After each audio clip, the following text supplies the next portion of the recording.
Sabe, o que será que acontece quando uma das vozes mais radicais de uma geração inteira, de repente, some, desaparece por décadas? É sobre isso que a gente vai conversar hoje. A gente vai mergulhar na história de Shulamit Firestone e na obra que, uau, quebrou um silêncio de quase 30 anos.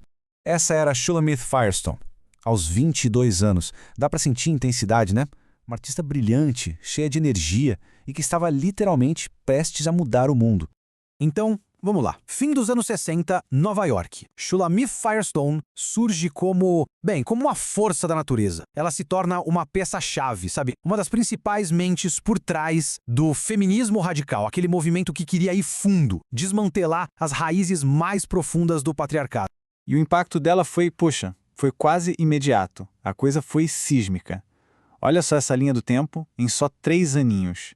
Ela cofunda um dos primeiros grupos feministas radicais, organiza o primeiríssimo debate público sobre aborto em Nova York e, com apenas 24 anos, publica a obra-prima dela, A Dialética do Sexo.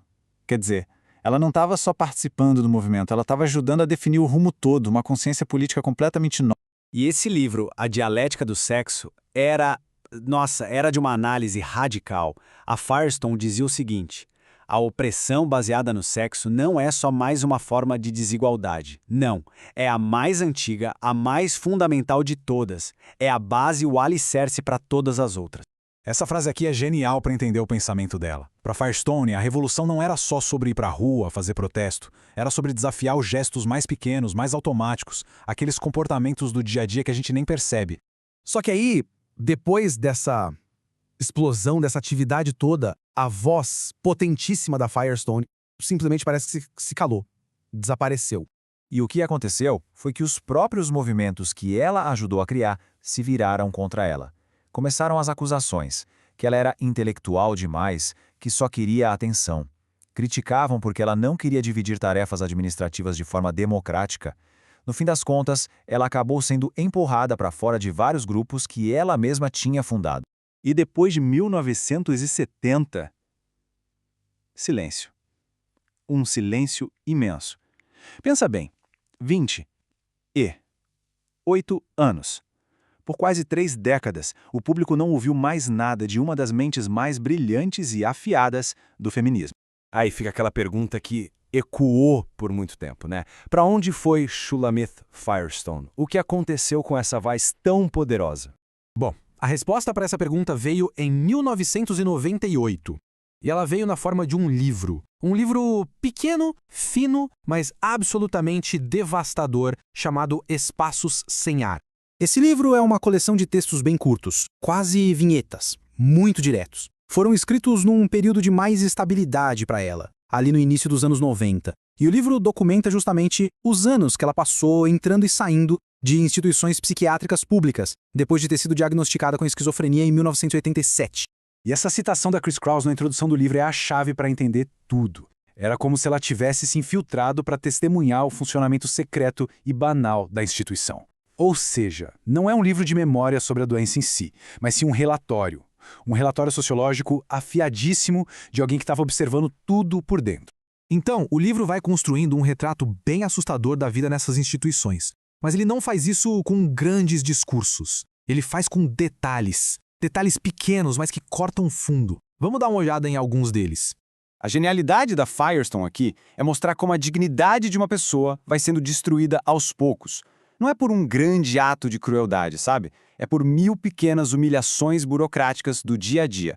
As pequenas atrocidades, como o livro chama. Tem uma história, por exemplo, chamada O Chuveiro Forçado. Uma paciente, Corinne, é segurada à força por vários funcionários para ser lavada. Deixam um sabão químico no cabelo dela que vira um tipo de dreadlock todo emaranhado, e essa experiência muda a aparência dela, faz ela parecer uma paciente mental. Um banho, algo tão banal, vira um ato de violação que tira a autonomia da pessoa e marca o corpo dela fisicamente como de uma interna. E isso nos leva a um tema central do livro, a luta desesperada por controle. Controle sobre as coisas mais mínimas, porque quando todas as grandes decisões da sua vida são tomadas por outras pessoas, a luta para sobreviver vira uma luta para conseguir de volta qualquer pedacinho de poder, por menor que seja. Tem um exemplo brilhante disso na história Controle do Termostato. Uma paciente chamada Bettina simplesmente rouba o botão do termostato. Para quê? para conseguir controlar a temperatura do próprio quarto e ter um único momento de paz. Esse pequeno ato de rebeldia, ele captura a luta toda. A questão não era o calor ou o frio. A questão era o poder de fazer uma única escolha independente no mundo que te nega absolutamente todas. Através dessas histórias, a Firestone vai revelando as regras não ditas para conseguir sobreviver ali dentro e, quem sabe, um dia ter alta. O caminho para sair não era se curar de verdade. Era aprender a atuar, a performar a sanidade. Era um jogo muito cruel, onde era preciso sacrificar a própria individualidade, engolir a negatividade e, no fim das contas, deixar a instituição te quebrar. Ok, então, como é que a gente conecta a jovem revolucionária de 1970 com essa testemunha silenciosa de 1998? O que une essas duas fases? Qual é o fio que costura o legado da Firestone? É aqui que tudo se encaixa. Se a gente olhar os dois livros juntos, a gente percebe que o trabalho da vida dela foi consistente. A Dialética do Sexo era uma análise do poder no macrocosmo, na sociedade inteira. Já Espaço Sem Ar é uma análise do poder no microcosmo, dentro da instituição. É a mesma análise implacável das dinâmicas de poder, só que em escalas diferentes. O que fica muito claro, então, é que mesmo nos seus anos mais difíceis, mais sombrios, a Firestone nunca deixou de ser uma revolucionária.